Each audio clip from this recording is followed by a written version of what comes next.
tapos na tayong kumain. Makinig tayo sa kwento ni Dennis Orcullo. Tabato, Tipo, Leyte, Tacloban, Surigao City, Butuan, Cagayan, Osamis City, yung mga lugar na mga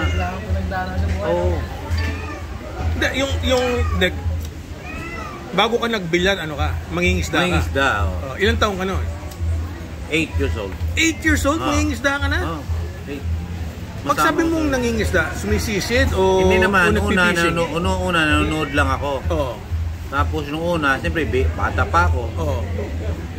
Nood lang ako. Tapos nung kaya ko namang huli ng isda, yung maliliit lang muna hinuhuli ko. Okay. Tapos nung nag-turn ako ng 9, yun, pwede na ako manghuli. Yung 9 na eh. Nanguhuli na ako yung mga tag 1 kilo. Okay. 1 kilo. Anong mga pain nun pag gano'n 1 kilo? Anong pain? Yung may ginagawa kami parang tawagin parang kristal. Parang damit yun na kristal. Gagawin namin. Ha? Parang gagawin namin parang formang isda. Artificial. Yung style kasi sa Amerika, pag nanguhuli sila... Ay ba yun? Pag mayaman yun. Line. Oo nga, pero yung line, 10 yung pwedeng kapitan ng isa. Pag inahon mong ganun, 10 yung kumakagat. Hindi, may depende yun. May tawag sa amin na yung parang basic lang muna, parang 2 o 3, gano'n. Pero pag pang tuwing madaling araw, o kaya kasi ang hinahanap namin, yung tinatawag na payaw, yung tirahan ng isda. Yun ang hinahanap namin, yung mga kahoy na lumulutang sa laot. Tapos pag meron kami nakikita, bawa nadatnan mo yun, ikaw yung pinakauna, so maraming isda, di ba? So arihan mo, napakaraming pain. Yun yung sinasabi mo na more than that nga more than 50 o 100 hook. Yun. So hanggang anong edad ka naging mangingisda? Siguro 8, nag-quit ako mga 8? Nagsimula ako 8, tapos hanggang siguro mga 14, 15. Matagal-tagal din. Mga 7 taon. Ano yung kwento? Maganda yung kwento mo yung humiwalay ka na sa pamilya mo. Humiwalay na ako kasi wala kang future eh. I see. Wala kang maasahan sa pangingisda. Saka yung tatay ko nawala sa pangingisda. Gusto mo ba sumunod doon?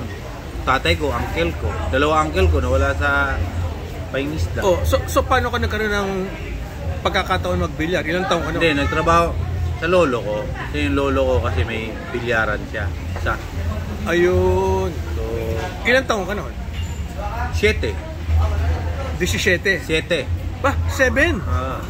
Yun ang umpisa naman nung mangingisda ka eh. Sabi mo, nung 7 pa ako, doon lang, laro-laro, aral, mga ganun. Okay. Tapos nung nag-turn akong 8, sumasama ako.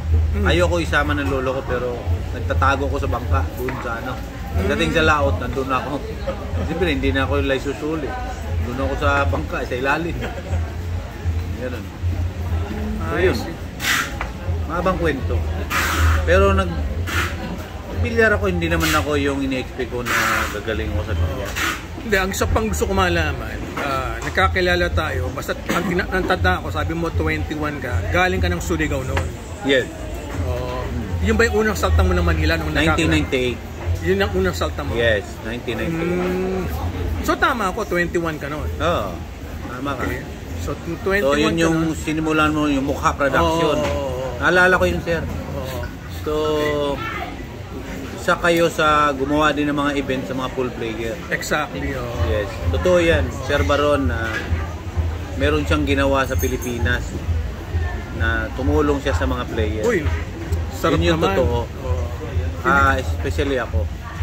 Siyempre, later on, nakilala ko si Boss Perry. Yes. That was 2003 o 2004. Ang galing ng memory mo, naalala mo lahat yan? Yes. Pero si Sir Baron, nagsimula kami, Mukha Production. Mas maaga pa? Yes. Early. Yun. Doon kami naglaro. Ang mesa mo doon, sir, kung hindi ako nagkakamali, Romel. Si Romel. Boy Fernandez. Tama ka. Trabahador mo doon, si Joji Acuña. Yun ang sinasabi ko sa iyo, si Joji. Si Joji. Tama, si Joji nga. Yun yung isa. Yun ang tinatandaan ko. Yung komentary. Si Sino? Basta Basta meron isa doon, si komentary. Dalawa. Baka si Monching, hindi naman si Monching. Monching. Hindi si isa na professional, magaling. Baka yung mga daser, hindi ka... Hindi, sir. Well, anyway, ang interest ko is, sinong nagpasok sa Amerika? Sino naman tumulong sa'yo? Si Boss Perry, Maria. Si Boss ang tumulong sa akin. Ang naalala ko noon, yung una mapunta mo sa Amerika, kasama mo si Berna Mariano. Yes, diba? yun yung IPT. Oo. So, yun yung ang una, pumunta ako 2006. Mag-isa lang ako. Mag-isa lang ako kasama si Ma'am Berna. Hindi, mag-isa lang muna ako. Tapos nung bumalik, hindi, kasama ko si Ma'am Berna. Tingin ko nga yun. Yes, kasama ko si Ma'am Berna. Nag-qualifier ako sa California. Okay. Bellflower, Hard Time. Nagpunta na rin ako doon. Yes. Hard Time. So, nakapasok ako, ang entry fee nung $2,000. I see. Out of 90 plus. Kung hindi ako nagkakamali, 92 players. Dalawa lang kukunin. Pumasok kami, dalawa ni Oliver Ortman. Final ka. Pero ako na nanalo sa event. So, kailan yung first title mo? First title ko, that was, bumalik din kami yata, 2006. July yata. So, nag-third pick sa US. Hindi, bago ako nag-US, nag-Japan ako. Japan, Taiwan. Hindi, pero nakakuha ka ng title doon. Yeah, sa Japan. Yeah. Yung All Japan Open? Hindi, yung parang small tournament lang. Alam mo, gusto ko marinig ng mga fans mo na nag 3 times overall champion ka sa Derby. Yes. Sa ngayon, ikaw yung maraming pinanalo sa Derby. Si Efren. Of course, si Efren. Nakailan si Efren? Marami. More than 3 times? Django, marami. I see. Wala. Siyempre, mga lang kami, sunod lang. Baga mga sanga lang kami. Sanga. So kung naka 3 times overall ka sa Derby, baka sila, baka 10. Talaga? Uy, wow. Marami. Ang laki pala ng diferensya. Malayo. Siyempre, apo lang kami. Siyempre, si Chang is 65. 43 lang. Ito, personal kung tatanong sa'yo. Bakit yung mga ibang mabibigat na tournament tulad ng mga World Championship, hindi kita nakikita? Lagi ka na sa Amerika. World Championship yun. Used to be, nagkukumpit ako sa mga WPA, sanction ng WPA. Okay. Galing na ako doon. Okay. Bakit kuminto? Kasi nung nagawa ako ng Amerika, kung anong yung hinahanap kong event, nasa Amerika na lahat. So hindi mo na pinansin yung mga World Championship? Wala na. Kasi galing na ako doon, nanalo na rin ako. Marami na rin ako pinanalo sa mga WPA. So hindi mo na pinapansin yung World Rankings? Hindi na kasi yung hinahanap kong bilyar, sir. Nasa Amerika na. Tama. So bakit pa ako magkukumpit sa yung tulad ng mga Europe, Japan, China, kung saan pa, Thailand, Singapore, Indonesia, Malaysia, kung saan. Thailand, kung saan, sir. Sa Amerika, nandun na lahat. Kung gusto mo. Hindi, pero para mas maliwanag sa akin. Okay, ang malalaking event, syempre yung once a year lang yun World Championship na nakuha ni Fedor Gors, di ba? Tapos ang susunod yung US Open. Tapos may China Open. Tapos yung Japan. Hindi mo na lahat pinapasukan yon. Basta sa Amerika, gusto mo sa Amerika na lang. Hindi naman sa... Ito yung totoo. Okay. Nanalo na rin ako sa dami. Hindi sa pag-ano, nanalo na rin ako ng mga event. Parang nagsawa na. At saka siguro pagod sa biyahe, no? Isa yun. Pero ang nangyayari kasi, sir, sa Amerika kasi, sir, meron ako mga cast game doon. May mga cast game ako. Kaya doon ako nag-stick sa Amerika. Kasi bukod sa tournament, may mga cast game akong mga laban malalakas. Doon ako sa Amerika. Sige, ibahin ko kasi ang dami kong gustong itanong sa'yo Ang pinaka hindi ko makakalimutan sa lahat, nung nilabanan mo ng Money Game si Shane Van Boening, ang score noon 119 all Hindi ko makakalimutan yun. History yung ginawa nyo ni Shane Van Boening. Sabi nga nila. History yun. Walang nakagawa nun. Unprecedented yun. Talagang matindi yun. Biro mo 120, 119, no? So, ibig sabihin nun, ang tibay ng dibdib mo. Para, sir, yung experience lang, sir. Siyempre, yung experience na yung naranasan ko sa ibang magagaling na player, yun na rin in-apply ko. to dala ng karanasan ko sa iba't ibang player, kaya naging matatag na akong isang malalaro. Wonderboy, gusto ko makinig ka. Alam mo, malaki matututunan mo dito eh. Kasi ang nakita ko, ang lamang nung Dennis Orcullo, yung focus. Pag nagpo-focus ka, masyado kang concentrated, hindi ba sumasakit ang ulo mo pagkatapos ng laro? Masakit, sir. Ayun. Umiinom ako ng... Sumasakit ang ulo sa focus, ha? Every time ako na lumalaban ako, pagkatapos ng laban, umiinom ako ng gamot kasi masakit yung ulo ko. That's sobra focus mo. Nag-grind. Ang gusto ko i-share mo kay Wonderboy, okay, correct me kung mali ako ha, ang focus ba, hindi mo na halos nadidinig yung mga usapan, yung crowd, nakapokus ka lang sa bola? Exactly. Hindi mo na nadidinig yung kung ano sinasabi ng crowd. Hindi tulad ni Earl the Pearl eh, pag narinig niya, napipikon siya eh. Hindi. Tingin ko si Earl, baka may problema siya sa tuwing maglalaro siya, baka... Nadidinig niya? Hindi, sensitibo siya masyado. Naiilang na? Naiilang na siya. Pero napakagaling na player. So may player na gano'n siya. Siguro, isa pa rin yung parang kinakabahan siya. Diba? So, dinadaan na lang niya siya. Yun ang lamang ni Shane Van Boening, medyo bingi. Diba? Si Shane, diba? magaling na player. Hindi niya gano'n marinig eh. Hindi niya narinig. Okay, so pag sumakit ang ulo mo, hanggang ilang araw sumasakit yun? Dahil sa focus mo? Mostly parang siguro hindi naman ganun siyang araw.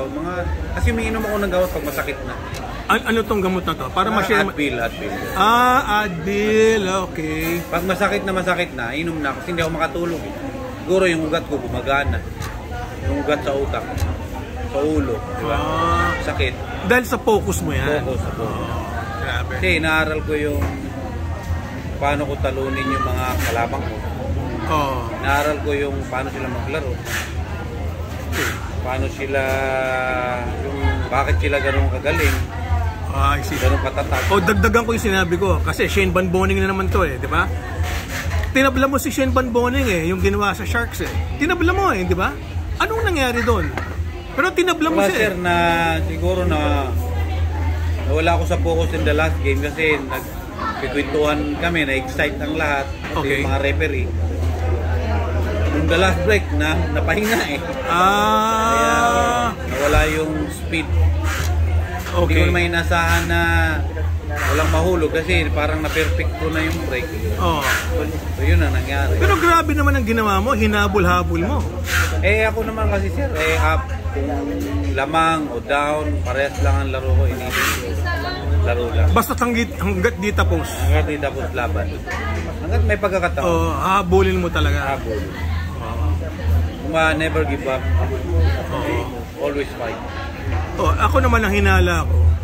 Malamang mali ako eh. Iba ang laro ni Dennis pag talagang money game. Kasi basically that was an exhibition game eh. Basically eh. Kaya katinawag na money game king. Iba pag talagang cash game eh, di ba? Siyempre, iba yun, di ba? Ano rin yun, sir? Heart to heart din yung laban eh. Kasi it's about pride, di ba? Bansa. So, hindi ko naniniwala sa'yo. Hindi ko rin siya talunin. Hindi ko naniniwala sa'yo. Kasi pagkatapos ng game, nakakangiti ka lang eh. Hindi, ganun.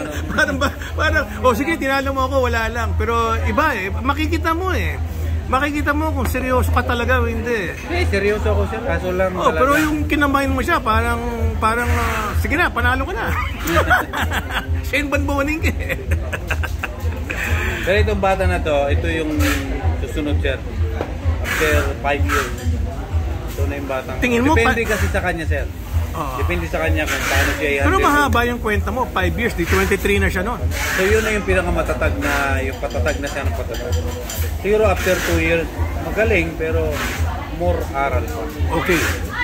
Gusto ko lang idagdag. Seryoso ko ba doon sa offer mo sa bata na ipa-partner mo siya? Seryoso ka? Talaga hindi ka naman nabobola eh, no? Hindi ako manginimbola. Ulitin natin. Ang hahambunin mo, Kyle Amoroto, Anton Raga. Lalabanan namin. Walang partida yan. Wala, pareha. Ano magiging laro? 10 o 9? 10 ball lang. 10 ball. Okay, siyempre, nire-respeto ka na lahat. Ano magiging rules nun? Magic Rock. Magic Rock. Tapos, Yun. Full shot. Okay. Paano kung umayaw yung kalaban mo ng gano'n? Gusto nila triangle? Hindi. Kailan ako masusunod. Oh, okay. Magic crack kami. Okay lang, lalaban kami. Bata yung kakampi ko eh. Bata. Okay. Ang tanong ko lang para maintindihan ng mga gusto kong manonood, ano? Yung magic rack na ididikit mo kasi yung bola. Yun ba yun? Yung bola, okay lang nakadikit lahat. Hindi mo na pinoproblemang magdikitan. Kasi yung wood rack, hindi na didikit yung bola. Di rock your own.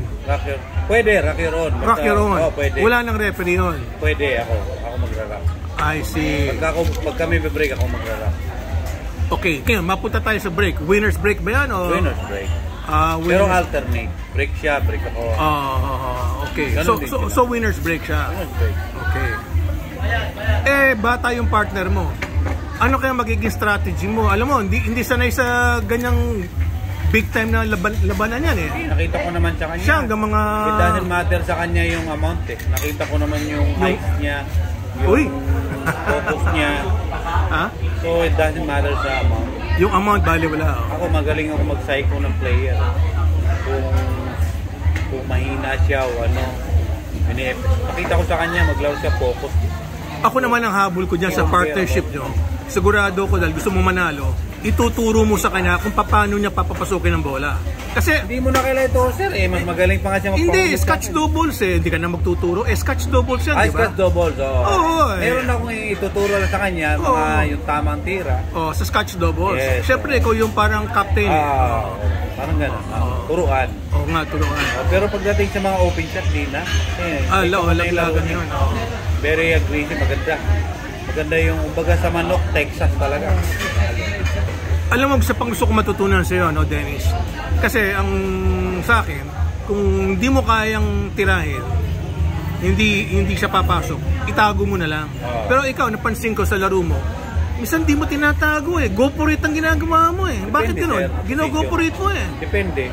Ang lakas ng kumpiyansa mo sa kailangan mo, sir. Kailangan go for it talaga eh. Siyempre, pag kalaban mo magagaling, kailangan ipakita mo yung lakas mo na hindi ka natatakot. Oo, imbis na itago mo, talagang babanda mo. Pag nakita mo yung, pag nakita ng kalaban mo natatakot ka, siya, lumalakas loob niya. Ayun. Di ba? Okay. Parang nangangatog ka, o takot ka sa kanya. Ay, wala sa akin gano'n. Ang utak ko, nasa laro. Wala akong pakialam sa'yo kung gaano ka galing. Ang bottom line ko lang, hindi ka defensive player.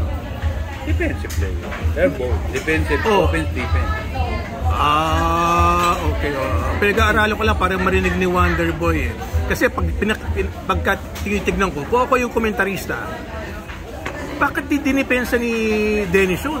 Ginoperate niya. Binibilang ko yun, sir. Kinakount ko yun. So, depende kung lamang ka. Depende, bilang yun. Pero kung medyo bakbakan, malamang ditipensa yun. Para lang marinig ni Wonder Boy. Kaya may counting dun, sir. May see. Counting. Anong score, tikit kayo. So, itong game nito kailangan, so mag-iingat ka. So, hindi ka sigurado. Pero kung lamang ka sa score, birahin mo. Yun na sinasabi ko. Lamang ka naman eh, so go for it na. I see. Bilangin. Etong yan, gusto ko malaman kung nakatulong.